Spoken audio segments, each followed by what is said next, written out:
Hey, what's going on? What's going on, beautiful people? This is me, the Infinity Midwife, coming to you once again. I hope you guys are taking care of your minds, your hearts, and your whole being. I was inspired to do another message tonight. Tonight. So I hope you guys are taking care of yourselves. And this message is about um, transcending intergenerational trauma. Yes. I'm going to use myself as an example because I feel like if I can use myself as an example, it's going to be clearer as to how we can break that generational trauma. So, what is generational trauma? Okay. Um, many studies have revealed that um, through our genes, so through our gene pool within our DNA, so what is being passed down to future generations has encoded history of events that happened during that time. So let's say my grandmother, while she was living throughout her story, her events, her life. Not only she was carrying the ovaries where I was embedded in, where my mother was embedded in, where her whole lineage was embedded in. So we can say that the gene coding is passed down much more easily from a maternal lineage. So from your foremothers all the way to the daughters, from generations down, is going to be much more prevalent to find generations or gene pool of that lineage being passed down through the maternal lineage. The same is applicable to men, but it's a little different. Now, I cannot explain this, but if you can go and do your own research, you will find evidence that with men is a little different at how it is passed down, but it is still passed down. So everything, all the story from our foremothers and our forefathers are being passed down to us through our maternal lineage. It's a little different as to how it is passed down through the paternal lineage, but it's still being passed down. Now, what is being passed down? You have the biology, you have um, the history, you have the events. So the responses to certain events. You have the values, the beliefs that has been passed down into these codes. Now, these codes in our genes within our DNA can be changed. Okay, people say no, it cannot. I'm here to tell you it is. So when we talk about, people having history of diseases like diabetes, high cholesterol, um, people like to think that it is not changeable. You cannot change a certain um, how you cannot change the risk of getting certain diseases because it has been prevalent in your gene pool or in your gene history, right? People like to think that, if your mother had diabetes, then you are most likely to get it. But there are certain conditions that will increase the risk for you to get it or not get it, like your lifestyle, right? The type of diet you have, the type of belief you have of yourself, the type of um, physical activity you have. So it encompasses much more than just your genes. Okay, so let's take for instance myself.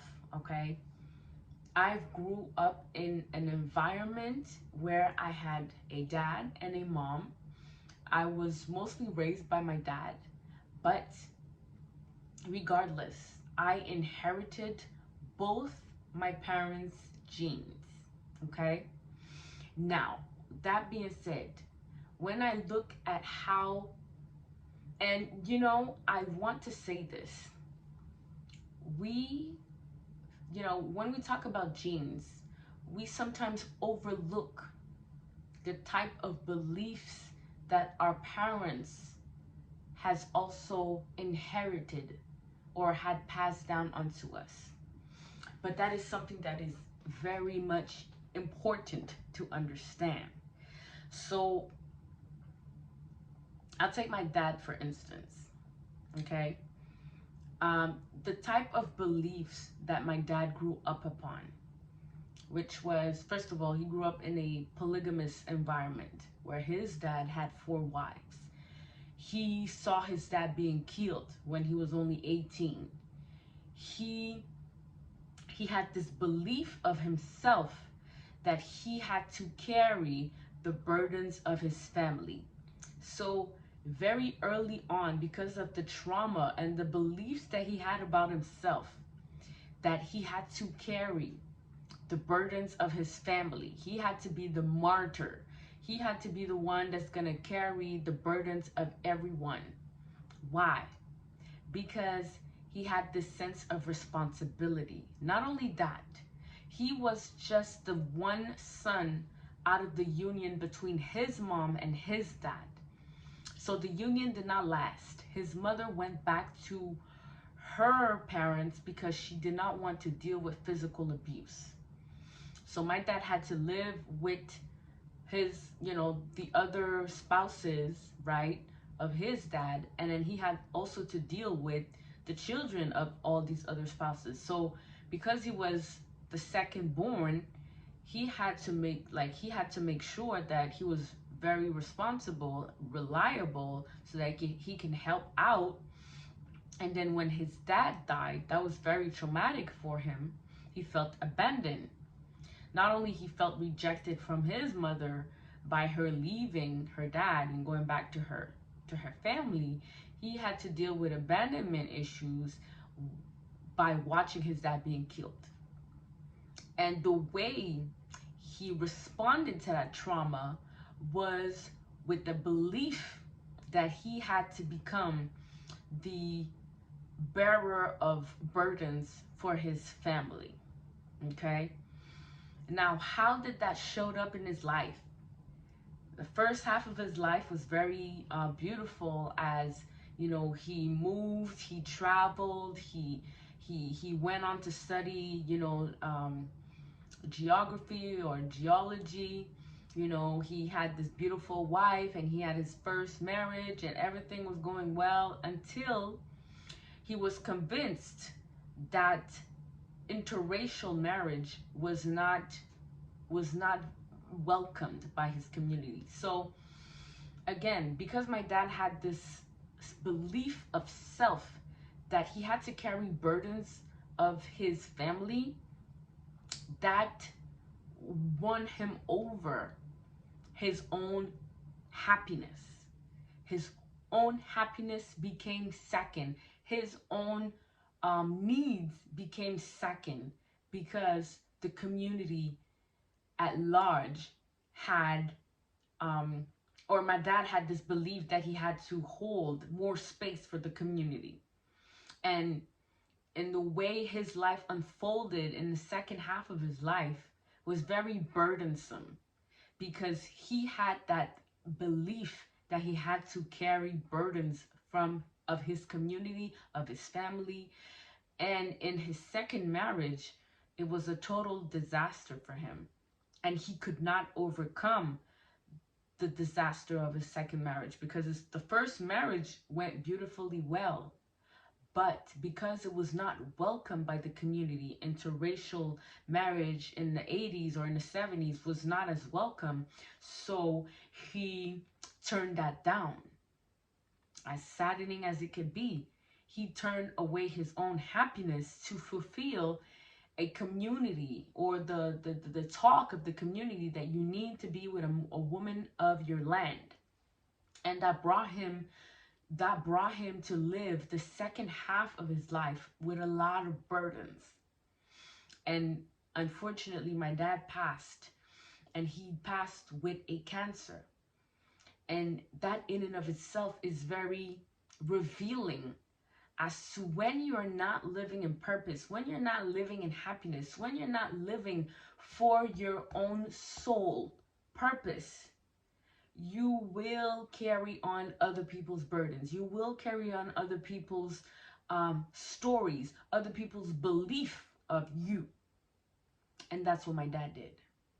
And that's why I feel like he was very much in grief and very much in despair and very much burdened with the fact that he couldn't help everybody, and that mission that he had carried upon himself of helping everybody became a burden and translated into a cancer that put an end to his life.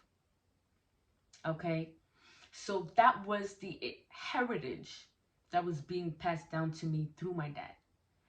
My dad had luckily experienced a happy marriage and an unhappy marriage in the second part of his life. But because it has been passed down onto me, both experiences, through my own experience, I got to live my dad's unresolved burdens of being in an unhappy partnership. Now, I know people are going to say, but you know, everybody got free will and blah, blah. And that is true. We do all have free will. But when we have unresolved trauma or unresolved passed down intergenerational trauma, it will play out in your life until it is being brought to your awareness of what is it you are actually actualizing in your life. So that being said, because my dad had not solved, all the things that he has solved, all the issues in his life, it then been carried through his lineage. Okay? Now, I'm not going to say that his passing, like his entire life has been passed down onto me. That's not what I'm saying. What I'm saying is the belief of self that my dad held when he was conceiving me with my mom, that was being passed down through me.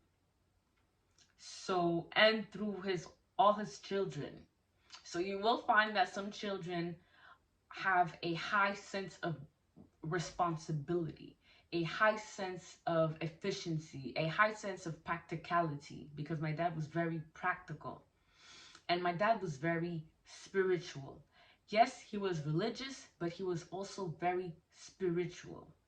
He could talk to his dad. He could talk to the dead. And I also inherited that from him. Now, I'm going to stop this video here. In the second part, I will talk about what has been passed down as heritage on my maternal side.